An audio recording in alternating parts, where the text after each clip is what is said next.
जिंदगी की अपनी ही रफ्तार होती है। वह समय के साथ साथ और प्रकृति को साथ लेकर निर्झर नदी जैसी बहती है।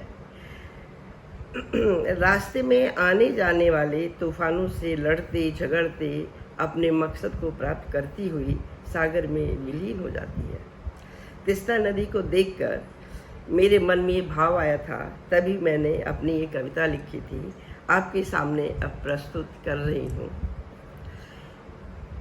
जीवन की रवानी, मेरी कविता का शीर्षक है जीवन की रवानी। एक नदी दो पाटन की, बहुत पुरानी है ये कहानी। कल कल बहती नदियाँ संग चले किनारे मस्तानी। कल कल बहती नदियाँ संग चले किनारे मस्तानी।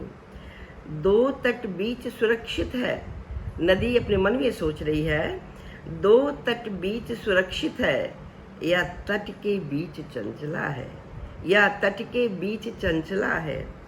सुर लय के संग लहराती, या बन गई ये मंचला है। सुर लय के संग लहराती, या बन गई ये मंचला है। ऊंचे कठोर पर्वत को चीर, ऊंचे कठोर पर्वत को चीर, बहती है मस्त रवानी में।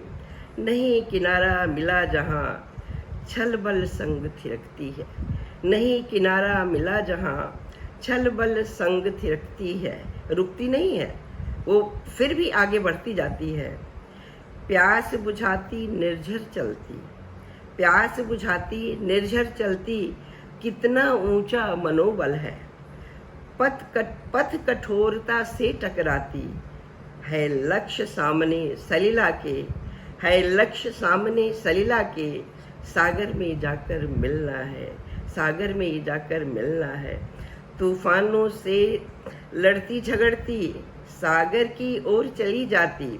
तूफानों से लड़ती झगड़ती सागर की ओर चली जाती।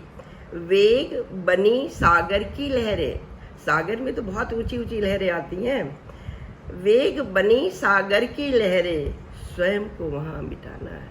सरिता ने सोच लिया है कि उसको सागर में ही जाकर के समाहित होना है, स्वयं को वहाँ मिटाना है।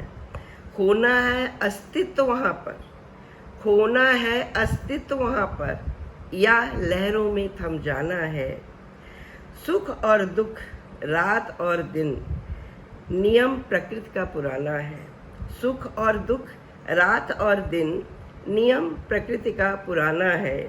सुगम्य कठोर धरातल पर, सुगम्य कठोर धरातल पर, नदियों सा बहते जाना है। जीवन लक्ष्य प्राप्त कर ले, जीवन लक्ष्य प्राप्त कर ले, फिर सागर में मिल जाना है, फिर सागर में मिल जाना है, और उसमें समाहित हो जाना है, और उसमें समाहित हो जाना है।